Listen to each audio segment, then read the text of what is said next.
This is one of the simplest tools in the world. No need for a set of instructions. Everybody knows how to use a hammer. Or how about this? Doesn't take a lot of practice to become a pro with a broom. Well, these tools have been around for a long time.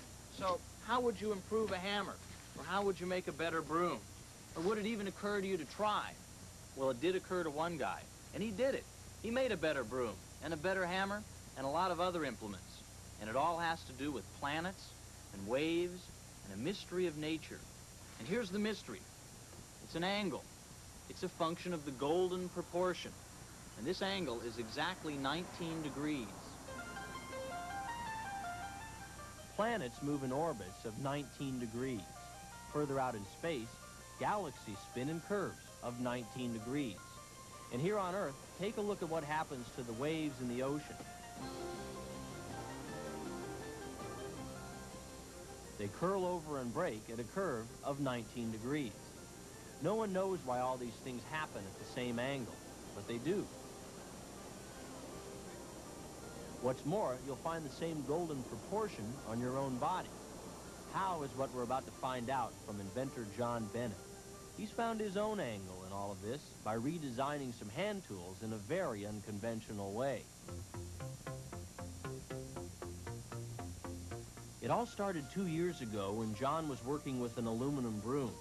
When his hand started hurting, John realized it would be a whole lot easier to bend the broom handle than it was to bend the wrist. But how much and at what angle? With his hand open and using the index finger as a guide, John followed the lifeline under the ball of the thumb. The angle formed by the index finger and the lifeline was, surprisingly enough, 19 degrees. John didn't know the significance of his finding then, but he used it to design his first handle. It was designed to fit the human body, so it's an extension of the arm. So instead of having to learn to do something this way, we're doing it this way. Right. My wrist is bent down where yours is... That's straight. In a much That's called ulnar deviation. Okay? I see. Okay, so if I were hammering, I would just have a much more relaxed time. That's correct. And when you're holding this hammer, you see, if you were to pull up against my hand, you feel how stable this wrist is here. But if we move the little finger, just like that, now try it again. Oh, yeah. You see the wrist give way? Yeah. It's because this is our foundation finger. The little one's your foundation. This is your hand-eye coordinator. You notice how it extends itself here? Okay, if you grab this one now, and grab this one now, that finger does not extend, so you don't have the hand-eye coordination. So this is the more energy-efficient tool. That's right, ergonomically sound.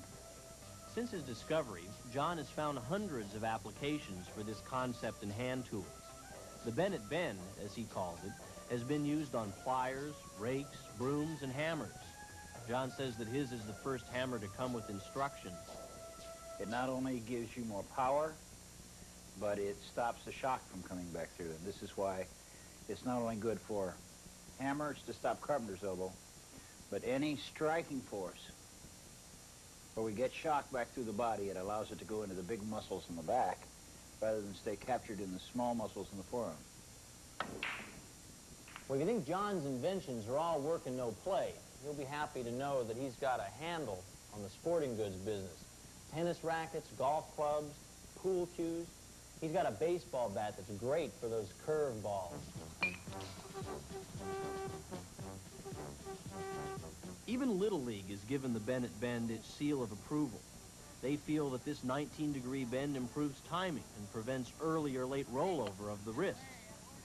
If you stop and think that it's going to increase your stamina, your power, your hand-eye coordination, the flexibility of your joints, as the hockey player plays, he finds that on a face-off, he's got more leverage against his opponent, that he tends to have less problem with that tip of the stick coming up or high sticking.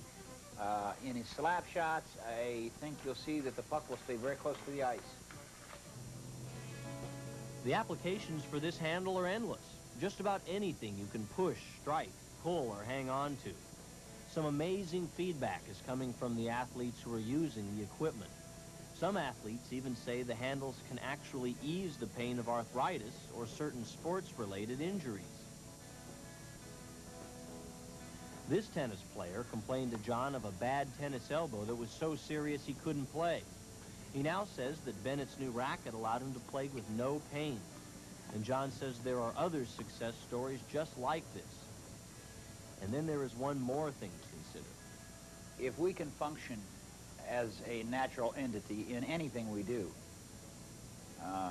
without having to conform to some irregular shape, then our potential in that thing that we are doing is greatly enhanced.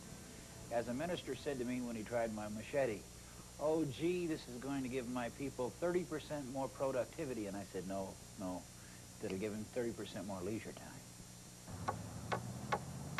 The Bennett's Bend may be the first new concept in hand tools since the caveman first attached a stick to a rock and called it a hammer. Well, these may look a little odd, but keep an open mind, because the market may soon be flooded with tools that are bent on changing the world.